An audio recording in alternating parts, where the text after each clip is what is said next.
1.75 lakh crore respectively. Both will be less than that in 23-24. Now that the private investments are happening at scale, the lower borrowings by the central government will facilitate larger availability of credit for the private sector. Vote on account. I'll be seeking vote on account approval of the Parliament through the appropriation bill for a part of the financial year 2024-25. I will now move to Part B. Honourable Speaker, sir, over the last 10 years, the direct tax collections have more than trebled and the return filers swelled 2.4 times. I would like to assure the taxpayers that their contributions have been used wisely for the development of the country and welfare of its people. I appreciate the taxpayers for their continued support. The government has reduced and rationalized tax rates. Under the new tax scheme, there is now no tax liability for taxpayers with income up to 7 lakh rupees, up from 2.2 lakh rupees in the financial year 2013-14. The threshold for presumptive taxation for retail businesses was increased from 2 crores to 3 crores. Similarly, the threshold for professionals eligible for presumptive taxation was increased from 50 lakh rupees to 75 lakh rupees. Also, corporate tax rate was decreased from 30% to 22% for existing domestic companies and to 15% for certain new manufacturing companies. Honourable Speaker, sir, in the last 5 years, our focus has been to improve taxpayer services. The age-old jurisdiction-based assessment system was transformed with the introduction of faceless assessment and appeal, thereby imparting greater efficiency, transparency, and accountability. Introduction of updated income tax returns, a new Form 26AS, and pre-filling of tax returns have made filing of tax returns simpler and easier. Average processing time of returns has been reduced from 93 days in the year 2013-14 to a mere 10 days this year, thereby making refunds faster. Indirect taxation. By unifying the highly fragmented indirect tax regime in India, the GST has reduced the compliance burden on trade and industry. The industry has acknowledged the benefits of GST. According to a recent survey conducted by a leading consulting firm, 94% of industry leaders view the transition to GST as largely positive. According to 80% of the respondents, it has led to supply chain optimization, as elimination of tax arbitrage and octroi has resulted in disbanding of checkposts at the state and city boundaries. At the same time, tax base of GST more than doubled, and the average monthly gross GST collection has almost doubled to 1.66 lakh crores this year. States too have benefited. States' SGST revenue, including compensation released to states in the post-GST period of 2017-18 to 2022-23, has achieved a buoyancy of 1.22. In contrast, the tax buoyancy of state revenues from subsumed taxes in the pre-GST 4-year period of 2012-13 to 2015-16 was a mere 0.72. The biggest beneficiaries are consumers, as reduction in logistic cost and taxes have brought down prices of most goods and services. We have taken a number of steps in customs to facilitate international trade. As a result, the import release time declined by 47% to 71 hours at inland container depots, by 28% to 44 hours at air cargo complexes, and by 27% to 85 hours at seaports over the last 4 years since 2019, when the national time release studies were first started. Tax proposals. As for tax proposals, in keeping with the convention, I do not propose to make any changes relating to taxation and propose to retain the same tax rates for direct and indirect taxes, including import duties.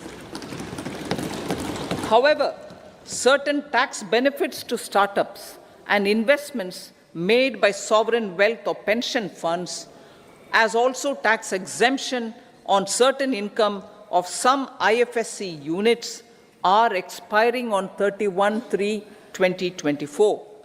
To provide continuity in taxation, I propose to extend the date to 31/3/2025. Moreover, in line with our government's vision to improve ease of living, assumed office in 2014, the country was facing enormous challenges. With Sabka Saath, Sabka Vikas as its mantra, the government overcame those challenges in right earnest. Structural reforms were undertaken. Pro-people programs were formulated and implemented promptly.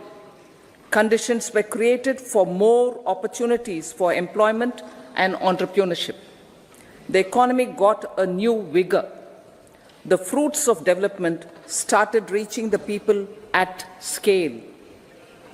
The country got a new sense of purpose and hope. Naturally, the people blessed the government with a bigger mandate. In the second term, our government, under the leadership of Honorable Prime Minister, doubled down on its responsibilities to build a prosperous country with comprehensive development of all people and all regions. Our government strengthened its mantra to Sabka Saath, Sabka Vikas, and Sabka Vishwas. Our development philosophy covered all elements of inclusivity, namely social inclusivity through coverage of all strata of the society, and geographical inclusivity through development of all regions of the country. With the whole of nation approach of Sabka Prayas, the country overcame the challenges of once in a century pandemic, took long strides towards Atmanirbhar Bharat, committed to Panch Pran, and laid solid foundations for the Amrit Kal. As a result, our young country has high aspirations, pride in its present, and hope and confidence for a bright future. We expect that our government, based on its stupendous work, will be blessed again by the people with a resounding mandate. Inclusive development and growth. Our humane and inclusive approach to development is a marked and deliberate departure from the earlier approach of provisioning up to village level. Development programs were thus provisioned. In the last 10 years, however, have targeted each and every household and individual through housing for all, Har Ghar Jal, electricity for all, cooking gas for all, bank accounts and financial services for all in record time. The worries about food have been eliminated through free ration for 80 crore people. Minimum support prices for the produce of Annadata are periodically increased appropriately. These and the provision of basic necessities have enhanced real income in the rural areas. Their economic needs could be addressed, thus spurring growth and generating jobs. Social justice. Our government is working with an approach to development that is all-round, all-pervasive, and all-inclusive. Sarvangin, Sarvasparshi, or Sarvasamaveshi. It covers all castes and people at all levels. We are working to make India a Vikasit Bharat by 2047.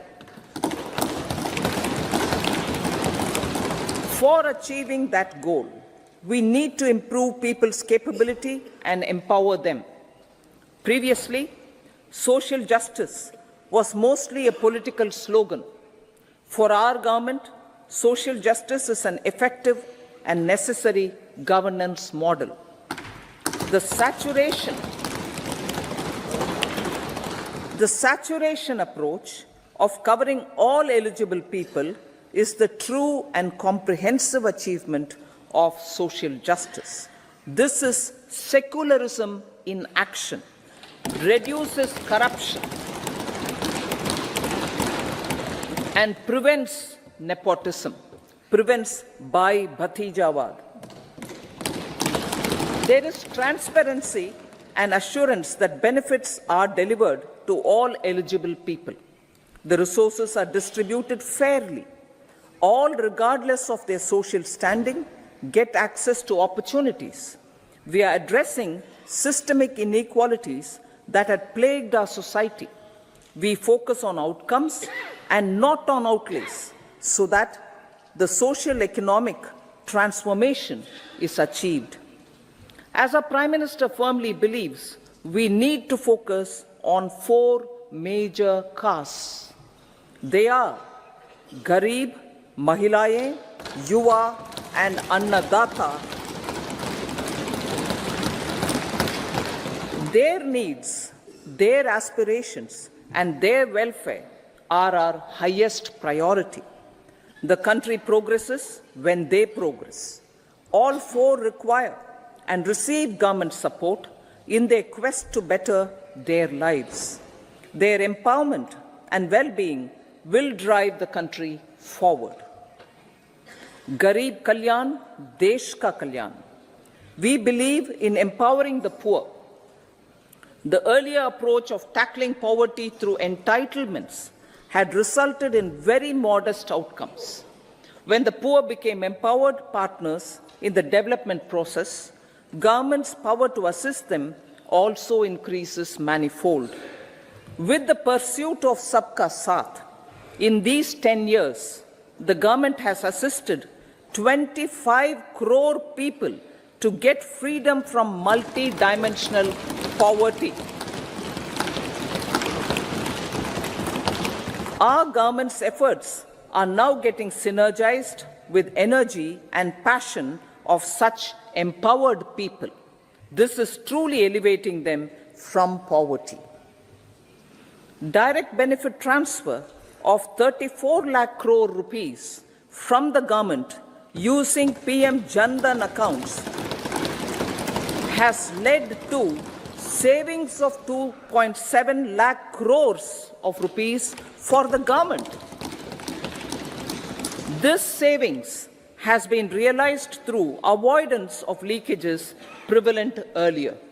The savings have helped in providing more funds for Garib Kalyan. PM Swanidhi has provided credit assistance to 78 lakh street vendors. From that total of 78 lakh street vendors, 2.3 lakh have received credit for the 3rd time. PM Janman Yojana reaches out to the particularly vulnerable tribal groups who have remained outside the realm of development so far. PM Vishwakarma Yojana provides end-to-end support to artisans and craftspeople engaged in 18 trades. The schemes for empowerment of Divyangs and transgender persons reflect firm resolve of our government to leave no one behind. Welfare of Annadata. Farmers are our Annadata. Every year under PM Kisan Samman Yojana, direct financial assistance is provided to 11.8 crore farmers, including marginal and small farmers. Crop insurance is given to 4 crore farmers under PM Fasal Bima Yojana. These, besides several other programs, are assisting Annadata in producing food for the country and for the world. Electronic National Agricultural Market has integrated 1,361 mandis and is providing services to 1.8 crore farmers with trading volume of 3 lakh crores of rupees. The sector is poised for inclusive, balanced, higher growth and productivity. These are facilitated from farmer-centric policies, income support, coverage of risks through price and insurance support, promotion of technologies and innovations through startups. Empowering the Amrit PD, the Yuva. Our prosperity depends on adequately equipping and empowering the youth. The National Education Policy 2020 is ushering the transformational reforms. PM Schools for Rising India, PM Shri, are delivering quality teaching and nurturing holistic.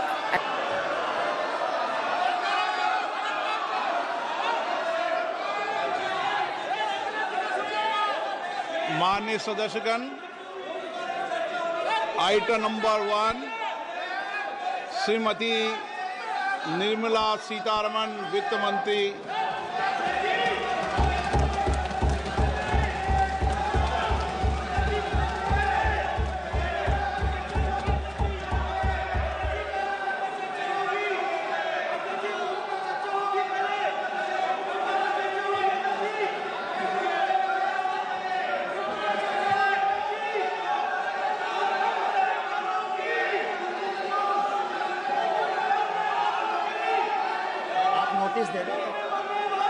सदस्यगण, budget के बाद राज्यपाल अभिभाषण में आपको पर्याप्त अवसर दूंगा।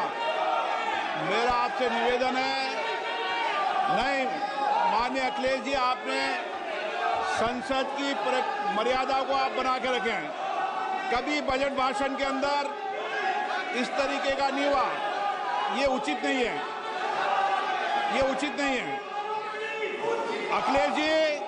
Akhilesh ji please, मैं आपको मौका दूंगा राज्यपाल अभिभाषण पे, प्लीज। नो, ये तरीका ठीक नहीं है। No,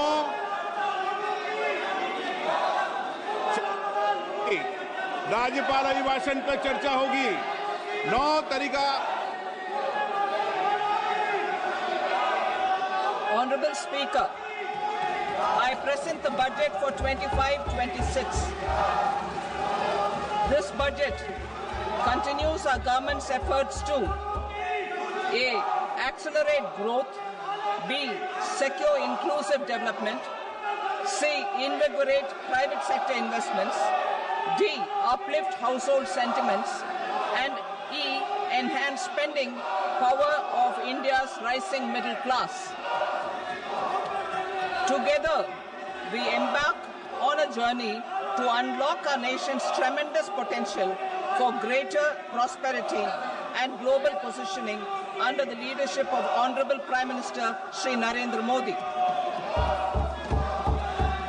As we complete the first quarter of the 21st century, continuing geopolitical headwinds suggest lower global economic growth over the medium term. However, our aspiration for a Vikasit Bharat inspires us, and the transformative work we have done during our government's first 2 terms guides us to march forward resolutely. Our economy is the fastest growing among all major economies. Our development track record for the past 10 years and structural reforms have drawn global attention. Confidence in India's capability and potential has only grown in this period.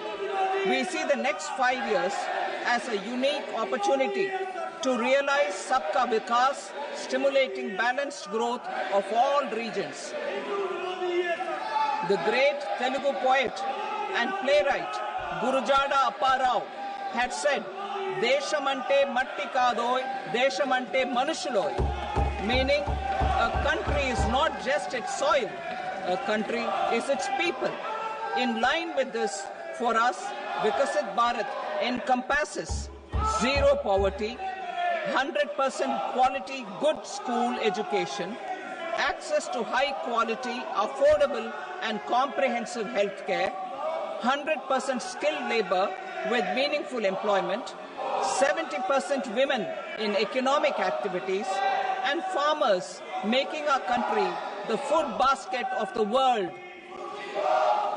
In this budget, the proposed development measures span 10 broad areas focusing on Garib, youth, Annadata and Nari, spurring agricultural growth and productivity, building rural prosperity and resilience, taking everyone together on an inclusive growth path, boosting manufacturing and furthering Make in India, supporting MSMEs, enabling employment-led development, investing in people, economy and innovation, securing energy supplies, promoting exports and nurturing innovation. For this journey of development, our four powerful engines are agriculture, MSME, investments and exports. The fuel, our reforms, our guiding spirit, inclusivity, and the destination, Vikasit Bharat. This budget aims to initiate transformative reforms across 6 domains. During the first 5 years, these will augment our growth potential and global competitiveness. The domains are taxation, power sector, urban development, mining, financial sector, and regulatory reforms. Agriculture as the first engine. Now I move to specific proposals, beginning with agriculture as the first engine.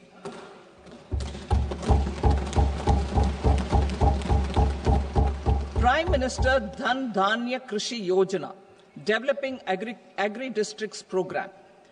Motivated by the success of the Aspirational District Program, our government will undertake a Prime Minister Dhan Dhanya Krishi Yojana in partnership with states.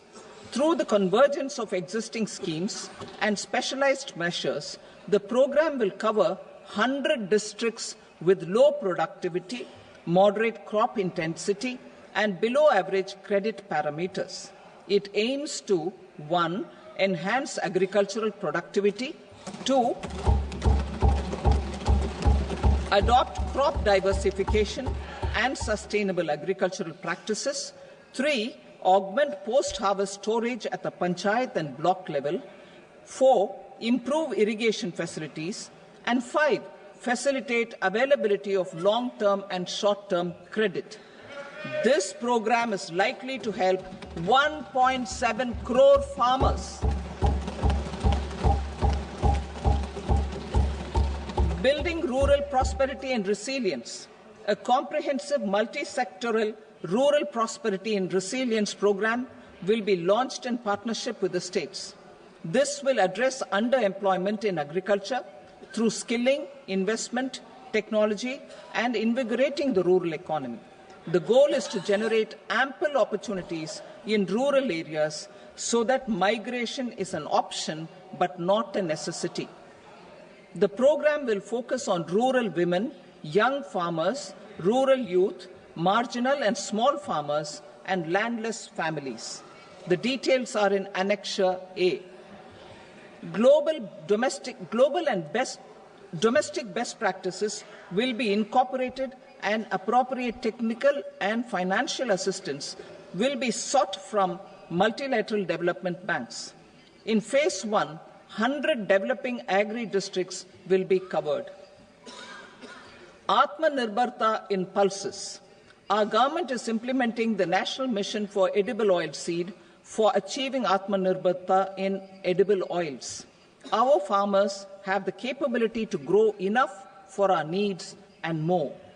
10 years ago, we made concerted efforts and succeeded in achieving near self-sufficiency in pulses. Farmers responded to the need by increasing the cultivated area by 50%, and government arranged for procurement and remunerative prices. Since then, with rising incomes and better affordability, our consumption of pulses has increased significantly. Our government will now launch a 6-year mission for Atmanirbharta in pulses with a special focus on tur, urad and masoor. Details are in Annexure B. Central agencies such as NAFED and NCCF will be ready to procure these 3 pulses as much as offered during the next 4 years from farmers who register with these agencies and enter into agreements. Comprehensive program for vegetables and fruits. It is encouraging that our people are increasingly becoming aware of their nutritional needs. It is a sign of a society becoming healthier. With rising income levels, the consumption of vegetables, fruits, and Sri Anna is increasing significantly. A comprehensive program to promote production, efficient supplies, processing, and remunerative prices for farmers will be launched in partnership with the states.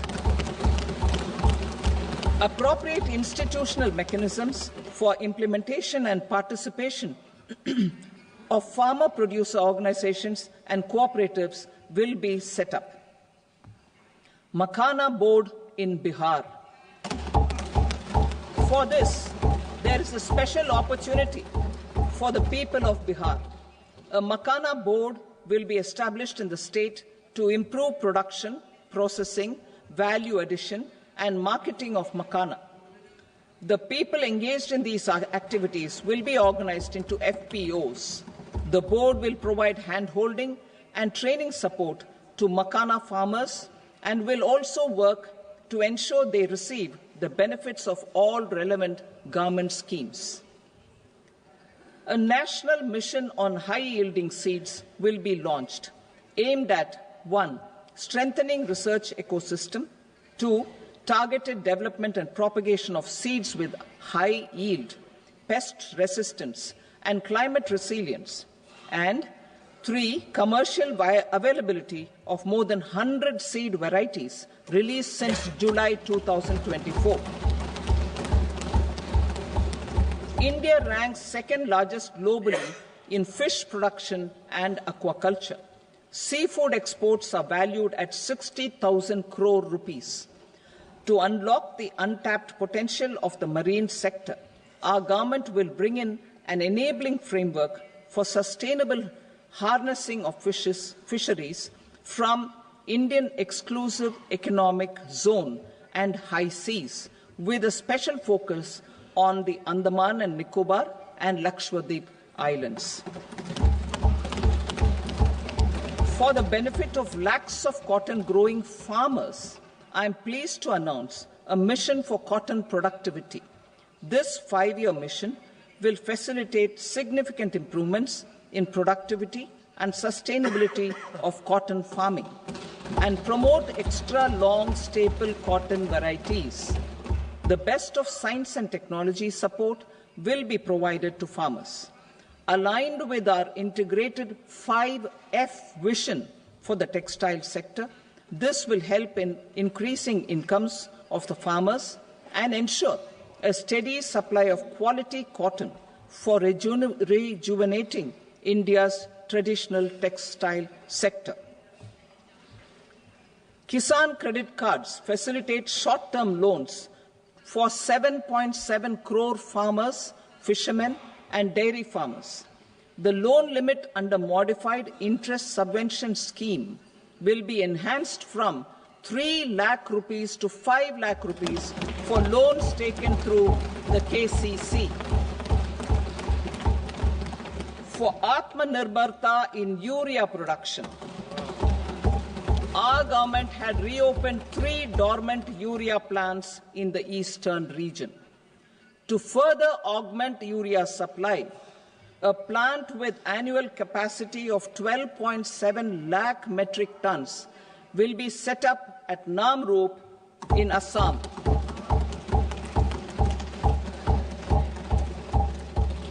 India Post, with 1.5 lakh rural post offices, complemented by the India Post Payment Bank and a vast network of 2.4 lakh Dak Sevaks, will be repositioned to act as a catalyst for the rural economy. Details are at Annexure C. India Post will also be transformed as a large public logistics organization. This will meet the rising needs of Vishwakarmas, new entrepreneurs, women, self-help groups, MSMEs, and the large business organizations. Our government will provide support to NCDC for its lending operations for the cooperative sector. MSMEs as the second engine. Now I move to MSMEs as the second engine, which encompasses manufacturing and services with a focus on MSMEs numbering 5.7 crores. Currently, over 1 crore registered MSMEs, employing 7.5 crore people and generating 36% of our manufacturing, have come together to position India as a global manufacturing hub. With their quality products, these MSMEs are responsible for 45% of our exports. To help them achieve higher efficiencies of scale, technological upgradation, and better access to capital, the investment and turnover limits for classification of all MSMEs will be enhanced to 2.5 and 2 times respectively. This will give them the confidence to grow and generate employment for our youth. The details are given in Annexure D. To improve access to credit, the credit guarantee cover will be enhanced. First, for micro and small enterprises from 5 crore to 10 crore rupees, leading to additional credit of 1.5 lakh crores in the next 5 years. Second, for startups from 10 crore rupees to 20 crore rupees, with the guarantee fee being moderated to 1% for loans in 27 focus sectors which are important for Atmanirbhar Bharat. And for well-run exporter MSMEs, for term loans up to 20 crore rupees.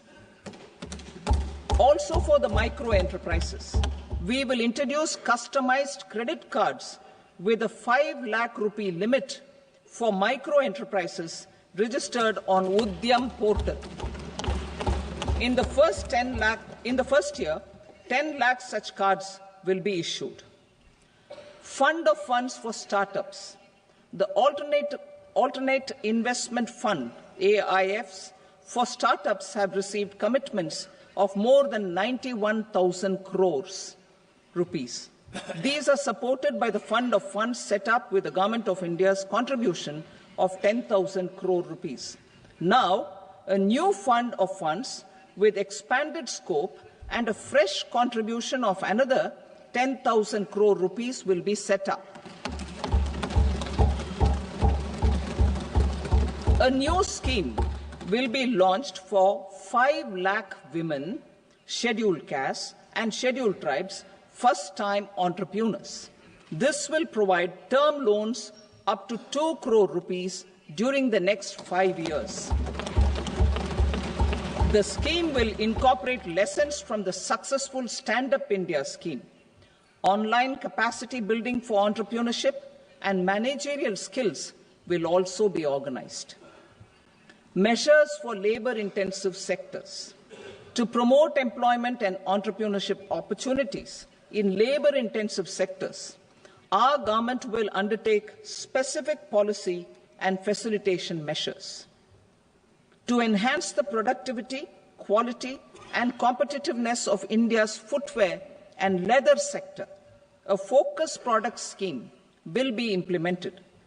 The scheme will support design capacity, component manufacturing, and machinery required for production of non-leather quality footwear, besides the support for leather footwear and products. The scheme is expected to facilitate employment for 22 lakh persons, generate over 4 lakh crore rupees, and exports of over 1.1 lakh crore rupees. Measures for the toys sector. Building on the National Action Plan for Toys, we will implement a scheme to make India a global hub for toys. The scheme will focus on development of clusters, skills, and a manufacturing ecosystem that will create high-quality, unique, innovative, and sustainable toys that will represent the Made in India brand. Support for food processing. In line with our commitment towards Purvodaya, we will establish a National Institute of Food Technology, Entrepreneurship and Management in Bihar. The institute will provide a strong fillip to food processing activities in the entire eastern region. This will result in 1. Enhanced income for the farmers through value addition to their produce, and 2. Skilling entrepreneurship and employment opportunities for the youth. Manufacturing mission, furthering Make in India. Our government will set up a national manufacturing mission covering small, medium, and large industries for furthering Make in India by providing policy support, execution roadmaps, governance, and monitoring framework for central ministries and states. Details are in Annexure E. Given our commitment to climate-friendly development, the mission will also support clean tech manufacturing. This will aim to improve domestic value addition and build our ecosystem for solar PV cells, EV batteries, motors and controllers, electrolyzers, wind turbines, very high voltage transmission equipment, and grid-scale batteries. Investment as the third engine. Now I move to investment as the third engine, which encompasses investing in people, investing in the economy, and investing in innovation. Investing in people. Saksham Anganwadi and Poshan 2.0. Saksham Anganwadi and Poshan 2.0 program provides nutritional support to more than 8 crore children, 1 crore pregnant women and lactating mothers all over the country, and about 20 lakh adolescent girls in aspirational districts and the Northeast region. The cost norms for these nutritional support will be enhanced appropriately. Atal Tinkering Labs. 50,000 Atal Tinkering Labs will be set up in government schools in the next 5 years to cultivate the spirit of curiosity and innovation and foster a scientific temper among young minds. Broadband connectivity to government secondary schools and PHCs. Broadband connectivity will be provided to all government secondary schools and primary health centers in rural areas under the BharatNet project. Bharatiya Bhasha Pustak Scheme. We propose to implement a Bharatiya Bhasha Pustak scheme to provide digital form Indian language books for schools and for higher education. This aims to help students understand their subjects better and in their language.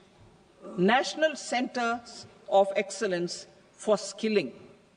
Building on the initiative announced in the July 24 budget, 5 national centers of excellence for skilling will be set up with global expertise and partnerships to equip our youth with the skills required for Make for India, Make for the World manufacturing.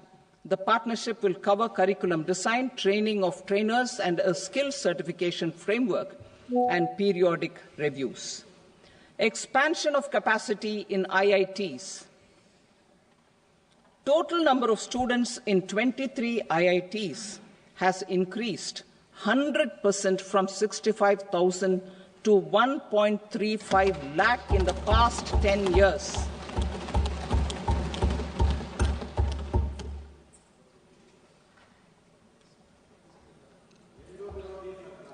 Additional infrastructure will be created in the 5 IITs started after 2014 to facilitate education for 6,500 more students.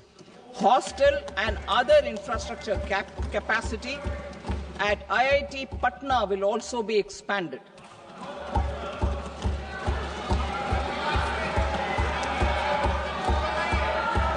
Center of Excellence.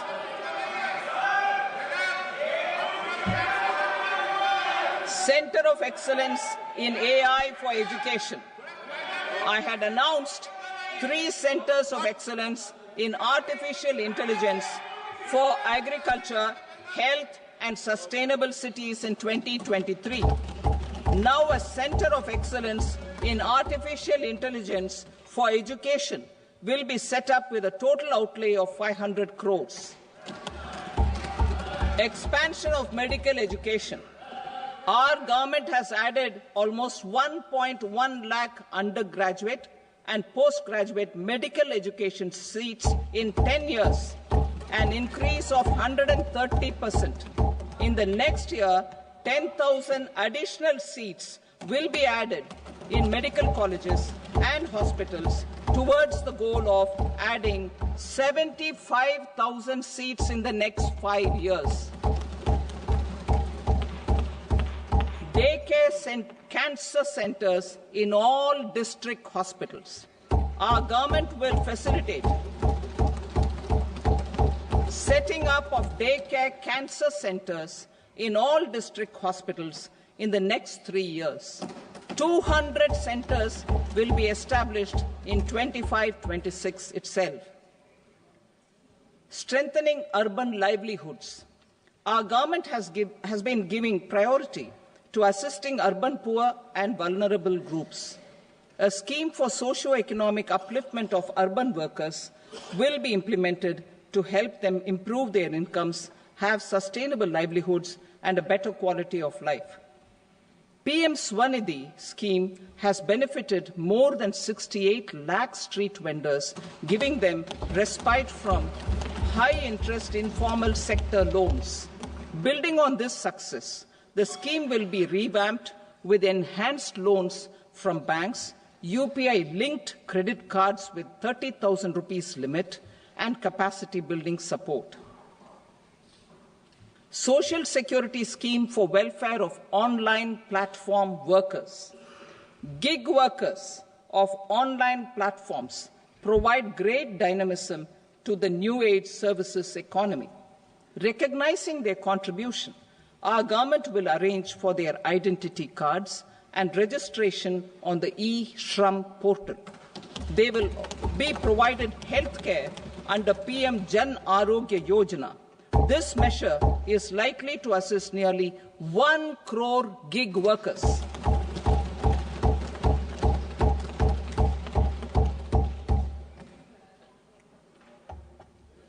Investing in the economy.